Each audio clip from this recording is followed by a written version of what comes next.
Viewers, मैं Zahid Asghar, Karachi death trap. बहुत सारे हैं। इससे बात करने से पहले आइए सब मिलके ये दुआ करते हैं कि अल्लाह ताला सब पाकिस्तानीज़ को जहाँ कहीं भी वो रहते हैं अल्लाह ताला उनको महफूज रखे, ख़ास तौर पे उनको महफूज रखे इलेक्ट्रिक्यूशन डेथ से। जो इलेक्ट्रिक करंट की वजह से लोग मरते हैं अल्लाह ताला, और इंजरीज़ होती हैं, अल्लाह ताला उनको महफूज रखे। और मेरी ये दुआ ख़ास तौर पे कराची के लिए है कि जो हमारे कराची में रहने वाले दोस्त हैं, पूरी पॉपुलेशन है, अल्लाह ताला उनको महफूज रखे। अभी चंद दिन हुए, थोड़ी सी बारिश हुई, यानी फुहार पड़ी और कराची ने कई सारी जानें दे दी। तो मैं इस वक्त जो है, आप देख रहे हैं कि कायदे आज़म म्यूज़ियम पे खड़ा हूँ, और यहाँ पे भी हम आपको दिखाएंगे कि तारें, केबल्स का क्या हाल है। और ये वो जगह है जहाँ से जो है शाहराह फैसल शुरू होती है, और अकब में आप होटल आवारी देख सकते हैं, उसके सामने होटल मेट्रोपोल है, और यही रास्ता है जो लेके जाता है जिमखाना की तरफ और कमिश्नर कराची की तरफ। तो ये हो नहीं सकता कि ये ऐसी जगह है जहाँ पे चीफ़ मिनिस्टर भी गुज़रते होंगे, गवर्नर साहब भी गुज़रते होंगे, कमिश्नर भी गुज़रते होंगे, और वो तमाम लोग जिन्होंने एक्शन लेना है वो यहाँ से ज़रूर गुज़रते होंगे, लेकिन एक्शन नदारत। तो हम आपसे तफसीलन बात करेंगे। अभी मैं आपको दिखाता हूँ कि मुख्तलिफ़ शहर के इलाकों में हमारी टीम ने जो कवरेज की है तो वहाँ केबल्स का क्या हाल है।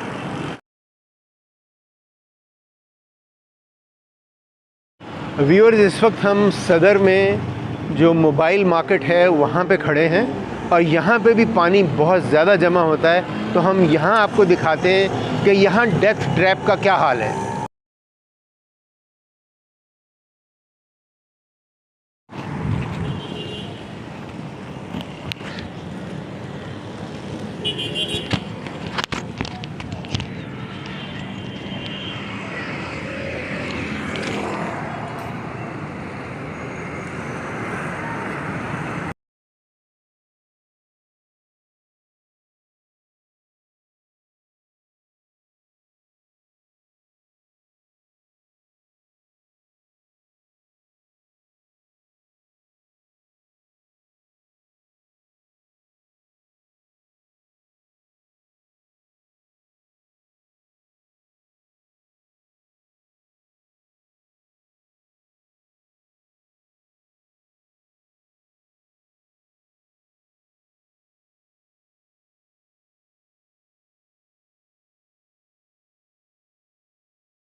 आपने देखा कि शहर के मुख्तलिफ़ इलाक़ों में जो इलेक्ट्रिसिटी नेटवर्क है उसका कितना बुरा हाल है।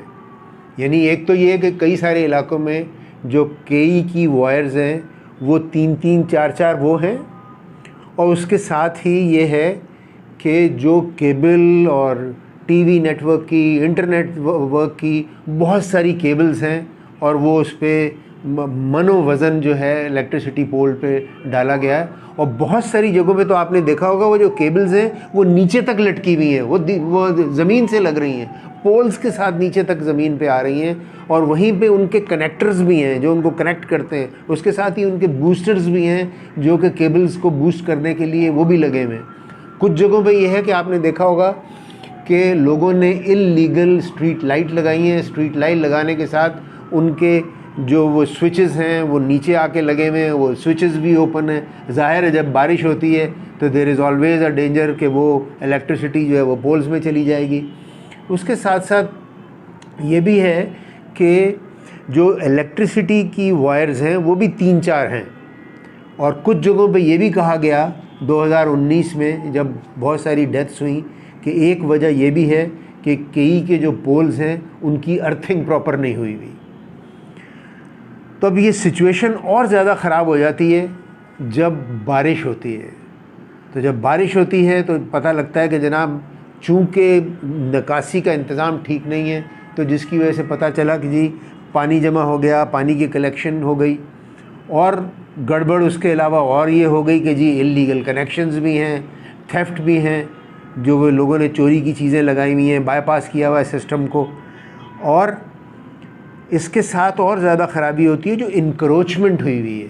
तो बहुत सारी जगहों पे तो जब हमने जाके देखा वो ये हुआ कि ऊपर जो है वो टीवी की हाई टेंशन वायर्स चल रही हैं, और उसके नीचे उनकी लोगों ने उसके नीचे अपने घर बनाए हुए हैं, दीवारें बनाई हुई हैं, और उसको इंक्रोच किया हुआ है। अगर ऐसी सूरत हो तो पता नहीं वो केई वहाँ कैसे पहुँच पाएगी और ये लोग हादसे से कैसे बच पाएंगे, ये समझ में नहीं आती बात। और अब चूँकि ईद उल अज़हा का ज़माना है तो आपने देखा होगा कि जनाब जो ऊपर वायर्स चल रही हैं उसके नीचे लोगों ने अपने जानवर बांध दिए हैं, और उन्होंने बाकायदा टेंट्स लगा के उनको उन वायर्स के नीचे बांध दिया है। और आप ये भी देखेंगे कि कुछ इलाक़ों में जानवर जो हैं वो इलेक्ट्रिक पोल्स के साथ बांधे जाएंगे।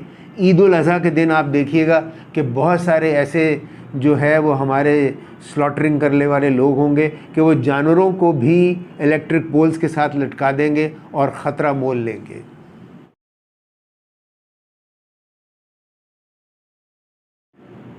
तो अनसेफ नेटवर्क जो हमने देखा उसके नताइज क्या हैं? उसके नताइज ये हैं कि ब्रेकडाउन होता है नेटवर्क का। जब नेटवर्क का ब्रेकडाउन होता है तो लंबे अरसे तक इंटरप्शन होती है इलेक्ट्रिसिटी सप्लाईज़ में, जिसका ज़्यादातर जगहों पे नुकसान ये होता है कि जो पानी है उसकी फराहमी रुक जाती है।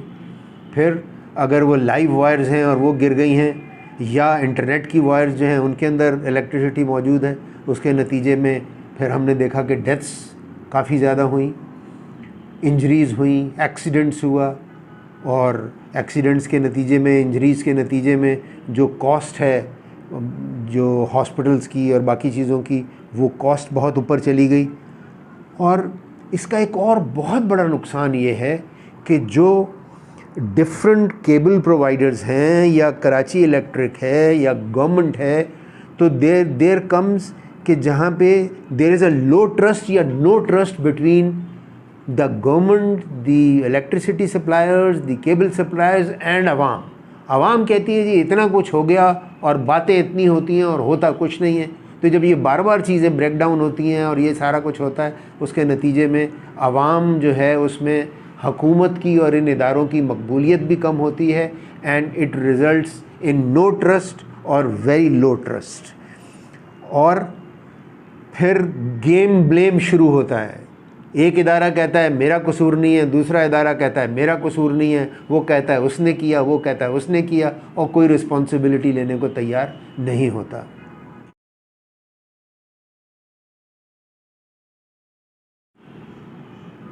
आइए देखते हैं कि इस पूरे कयास की और अनसेफ नेटवर्क की, अनसेफ कंडीशंस का ज़िम्मेदार कौन है। तो हमारी नज़र में हमने इनको दो उसमें बाइफरकेट किया है। एक तो वो ऑर्गेनाइजेशंस हैं जो डायरेक्टली रिस्पॉन्सिबल हैं इसकी परफॉर्मेंस की, नेटवर्क लेआउट की।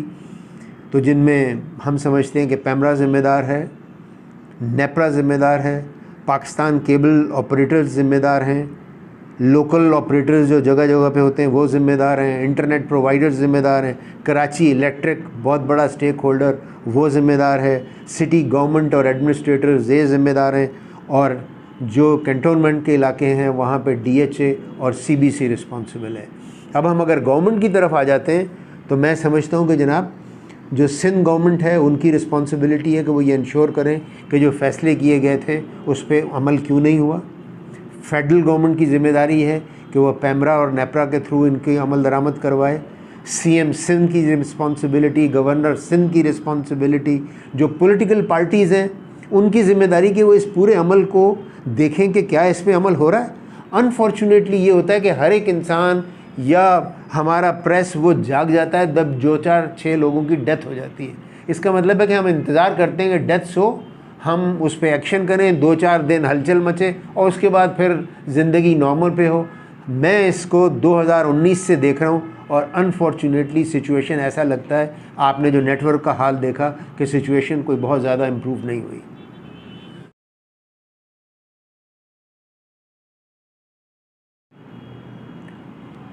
सब हमसे सवाल करेंगे जनाब ये तो हो गई प्रॉब्लम्स और क्या कैसे क्रिएट हो रही है, तो इसका सलूशन क्या है। तो जनाब सलूशन जो है वो सिर्फ ये है कि सेफ़ एंड सिक्योर नेटवर्क, और जो इलेक्ट्रिक पोल्स हैं वो सिर्फ इलेक्ट्रिक वायर्स जो हैं वो इस्तेमाल करें। बाकी किसी केबल को, किसी तार को इजाज़त नहीं होनी चाहिए कि वो इलेक्ट्रिसिटी पोल्स पे जाएं। मैं आपको याद दिलाऊं कि आज से 15 या 18 साल पहले जब ये भरमार नहीं थी इतने ज़्यादा नेटवर्क की और चीज़ों की, तो पूरे मुल्क में हमें 2 नेटवर्क नज़र आते थे, एक इलेक्ट्रिसिटी का और दूसरा पाकिस्तान टेलीकम्युनिकेशन यानी जो टेलीफोन की वायर्स हैं उनका। बावजूद इसके कि दोनों पाकिस्तान में मौजूद थे लेकिन वो एक दूसरे के नेटवर्क को यूज़ नहीं करते थे। ये अनफॉर्चुनेट हुआ जब केबल्स की भरमार हुई और नेटवर्क की भरमार हुई, तो वो सारे केबल्स जो है वो लाद दिए गए इलेक्ट्रिसिटी पोल्स पे। चूँकि वो पोल ज़्यादा थे पूरे मुल्क में तो उस पर लाद दिए गए, जिसका नतीजा ये निकला कि हमने देखा कि there is a total chaos और हर जगह पे मनो जो है केबल वायर्स हैं ऑन द इलेक्ट्रिसिटी पोल्स। तो ये बहुत ज़रूरी है कि हम ये तय कर लें कि जो इलेक्ट्रिसिटी पोल्स हैं उन पे सिर्फ इलेक्ट्रिक वायर्स होंगी, और अगर मुमकिन हो तो जहाँ भी तो जो इलेक्ट्रिक वायर्स हैं वो भी अंडरग्राउंड हो जाएं, और जो नेटवर्क हैं बाकी जिसमें केबल है, इंटरनेट प्रोवाइडर्स हैं, टीवी प्रोवाइडर्स हैं, उनका नेटवर्क अलग होना चाहिए और वो ज़मींदोज़ होना चाहिए। और ये मुमकिन उसी वक्त होगा कि जब प्रोविंशियल गवर्नमेंट, फेडरल गवर्नमेंट और जितने भी हमारे स्टेक होल्डर्स हैं वो टाइमलाइन तय करें और फिर वो इंश्योर करें कि उस टाइमलाइन पे एक्शन हो रहा है। मेरा पॉलिटिकल पार्टीज़ से और जो पॉलिटिकल वर्कर्स हैं उनसे भी ये दरख्वास्त है कि जब अमन का वक्त हो, जब लोड इतना ज़्यादा ना हो, डेथ्स इतनी ना हो, तो हमें गाहे बगाहे इन तमाम स्टेक होल्डर्स से मिलना चाहिए और उनको ये मजबूर करना चाहिए कि जो एक्शंस पैमरा या नेपरा या बाकी इदारों ने तजवीज़ किए हैं उन पे अमल हो। तो हम आखिर में दुआगो हैं कि अल्लाह ताला जो है वो इस नेटवर्क को और हम सब को ये मौका दे कि जो हम अपने फ़ैसले करते हैं उस पर अमल हो और हम ये अपनी जानों को भी बचा सकें और नेटवर्क जो है उसको मजबूत कर दें। बहुत शुक्रिया।